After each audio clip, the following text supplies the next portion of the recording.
Pierre a donné un exemple pour l'Église. En Acte 2, verset 14, Pierre se présentant avec les 11 éleva la voix et leur parla. Quand Dieu l'a restauré, il est devenu un leader courageux. Un leader courageux. Regardez ce qui s'est passé après la Pentecôte. Un Pierre qui est rempli du Saint-Esprit et qui parle à plusieurs personnes. Il est devenu un prédicateur audacieux, un prédicateur rempli de l'Esprit de Dieu, un prédicateur qui a conduit des milliers de personnes à Christ. Après la Pentecôte. Lui, Pierre, qui avait régné le Seigneur, regardez son parcours maintenant de leader courageux. Il est devenu comme un roc pour les autres. Et quand on parle de roc, il est solide. La pierre, solide. C'est un symbole de solidité. Et sa foi doit caractériser le corps de Christ. Nous devons être ces pierres-là, comme Pierre. Simon qui est devenu Pierre, roc, solide dans le Seigneur. C'est pour cela, à l'image de Pierre, Dieu nous appelle à être des rochers. Dieu nous appelle à être des communautés solides dans la foi, des communautés courageuses dans notre témoignage et des personnes prêtes à aller encourager aussi les autres. Si tu n'es pas courageux, si tu n'es pas solide, tu ne peux pas fortifier quelqu'un. Toi-même, tu dois être solide dans la foi. Ben, laisse ton nom être changé par Dieu lui-même. Parce que le Seigneur te donne une mission spéciale. Quand Dieu travaille à la transformation de ton identité, laisse-le faire.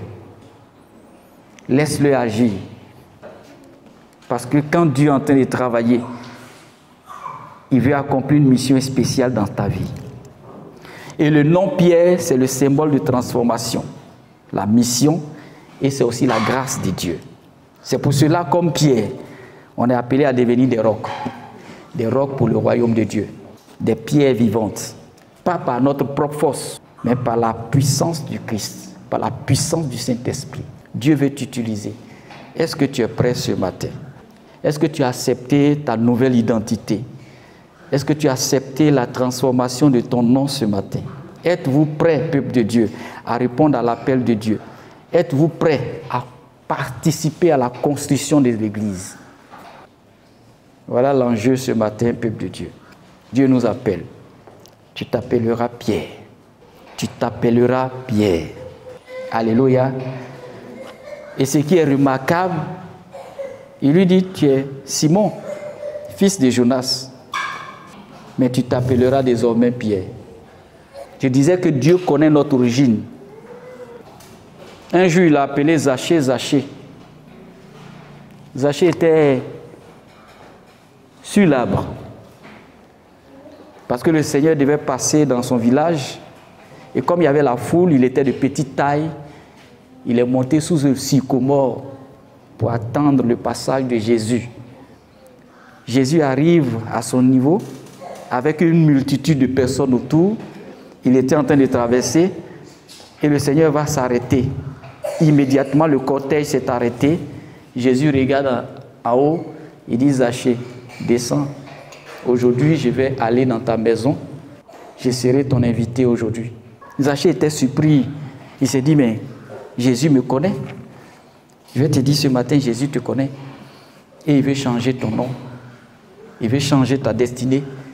Il veut te donner une nouvelle identité. Ce que tu vois en toi, Dieu voit meilleur. Tu vois l'homme qui ne peut pas avancer.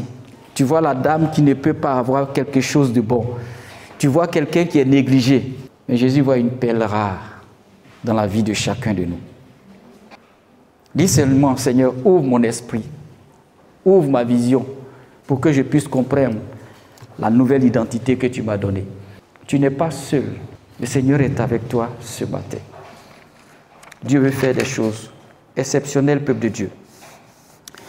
Et plusieurs cas dans la Bible, le Seigneur a changé leur nom parce que le Seigneur a vu la mission qu'il leur a confiée. Il savait que cette mission n'était pas conforme au nom qu'il portait. Il a dit à Abraham, tu deviendras Abraham. Abraham tout court, ça veut dire père élevé. Oh, Dieu veut augmenter, Dieu veut étendre l'espace d'Abraham. père élevé, Dieu veut lui accorder quelque chose de plus grand. Pas seulement un père élevé. Dieu dit, tu es Abraham, tu es père élevé, mais tu deviendras Abraham. Cette fois-ci, père d'une multitude de nations. Abraham se voyait un père élevé, un père béni, béni dans son précaré, béni dans les 4 murs de l'église. Il ne se voyait pas sur les nations. Quand tu te regardes là, tu te vois déjà seulement réussi pour ta famille seulement. Fonder un foyer, ta femme, tes enfants. Oh, Dieu te voit encore plus grand que le foyer. Il te voit papa de plusieurs foyers. Mais toi, tu te vois déjà dans ton petit accoué santé, en train de faire un petit boulot pour avoir un peu d'argent. Mais Dieu te voit au-delà d'accoué santé.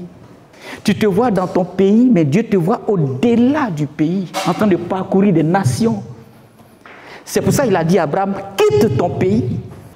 Parce que tu n'es pas un homme qui doit être attaché à ton pays. Tu dois être attaché aux nations. Moi, je te donne des nations. Je ne te donne pas seulement ton pays, ton royaume, mais je te donne des nations parce que tu es père d'une multitude. Et donc, il était important pour le Seigneur de changer son nom. Sinon, Abraham n'allait pas comprendre. Tu es Abraham, mais je fais de toi un Abraham. Et quand le Seigneur disait ça à Abraham, Abraham ne pouvait même pas avoir d'enfant parce qu'il était très vieux. Tu peux me dire ce matin, mais le temps est passé pour moi parce que j'ai dépassé l'âge de la trentaine où je suis là, je cherche à me débrouiller simplement parce que là où je devais peut-être exceller, le moment est passé. C'était le cas d'Abraham. Abraham avait plus de 100 ans. Sarai avait dépassé l'âge de la ménopause. Et le Seigneur lui a dit, et comme il avait confié une nation, plusieurs nations à son mari, il a dit, toi Sarah, tu es Sarai. Mais moi je te dis, tu seras appelée désormais Sarah. Sarai là, ça veut dire princesse. Tu es princesse. Mais je vais faire de toi Sarah. Princesse dans le sens individuel. Princesse dans le sens de princesse de ton mari seulement. Mais Dieu fait d'elle une Sarah. Or, Sarah, ça veut dire princesse, mais princesse des nations, princesse de plusieurs. Est-ce que vous comprenez, peuple de Dieu? Elle était princesse seulement pour son époux. Elle ne se voyait pas au-delà d'Abraham. Elle ne se voyait pas mère de plusieurs nations. Je suis la princesse de mon mari, de mes enfants. Le Seigneur dit non, hein. Tu es Sarai, c'est vrai, ça veut dire princesse. Mais ce que moi je vois, tu seras princesse de plusieurs nations. Et le Seigneur dit désormais, tu seras appelée Sarah. Dieu veut étendre ce matin ta tente. Dieu veut élargir ce matin ta vision. Il a parlé aussi à Jacob. Il lui a dit, tu es Jacob, mais tu seras appelé Israël. Pourquoi? Parce que le Seigneur voulait changer le caractère de Jacob. Jacob, là, ça veut dire trompeur. Jacob, là, ça veut dire usurpateur. Parfois, on voit notre mauvais caractère et ça nous empêche d'exceller, ça nous empêche d'évoluer, ça nous empêche d'aller à l'élévation. Le Seigneur dit que tu es Jacob, mais tu deviens maintenant Israël. Celui qui a lutté avec les hommes et qui a lutté avec Dieu et qui a été vainqueur. Donc, de trompeur, il devient un vainqueur. Et pour Simon, c'était un changement de mission. Tu es Simon, mais je vais changer ta mission. Tu t'appelleras Pierre, un bâtisseur des églises. Qui es-tu ce matin? Jésus connaît ton identité originelle. Et c'est cette identité originelle-là qui veut changer. Est-ce que tu acceptes cela? Laisse le Seigneur parler en ton cœur ce matin. Laisse-le te faire devenir une pierre de son église. Une pierre comme un exemple puissant entre ses mains. Le Seigneur veut faire de nous des pierres, peuple de Dieu. Il veut faire de nous des pierres. C'est pour ça qu'il nous appelle à sa mission. C'est pour ça qu'il nous appelle à être réceptif ce matin. Est-ce que tu es prêt à répondre à l'appel de Dieu? Est-ce que tu es prêt à participer à la construction de son église? Est-ce que tu es prêt ce matin? Alléluia. Et pour paraphraser un peu, est-ce que nous sommes prêts à bâtir pour le Seigneur? Mais Dieu, pour te consoler, quand on est dans des moments difficiles, on pense qu'on ne peut pas arriver, on pense qu'on ne peut pas travailler. Le Seigneur nous permet de voir.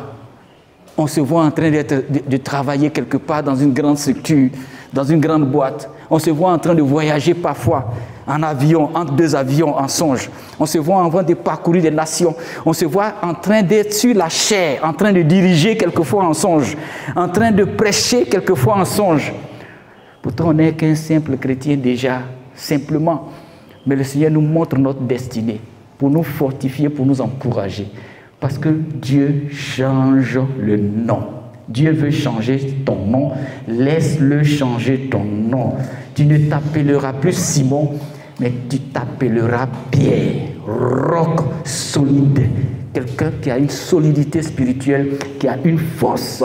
Quelqu'un qui est inébranlable, qui sera un bâtisseur. Je veux bâtir avec toi, Seigneur. Nous sommes des pierres vivantes. Et c'est ce que Dieu est en train de faire. Que Dieu te bénisse, que le Seigneur te fortifie. Toi, sois attentif et laisse Dieu faire. Il ira jusqu'au bout. Il ira jusqu'au bout. Je suis persuadé, comme l'apôtre Paul pouvait le dire dans le livre de Philippiens, je suis persuadé que celui qui a commencé en vous cette bonne œuvre la rendra parfaite pour le jour du Seigneur. Dieu est prêt. Toi aussi, sois prêt. Que Dieu te bénisse. Amen. À l'écoute de la parole de Dieu. Retrouvez-nous sur nos pages Twitter, Instagram et YouTube. Que Dieu vous bénisse.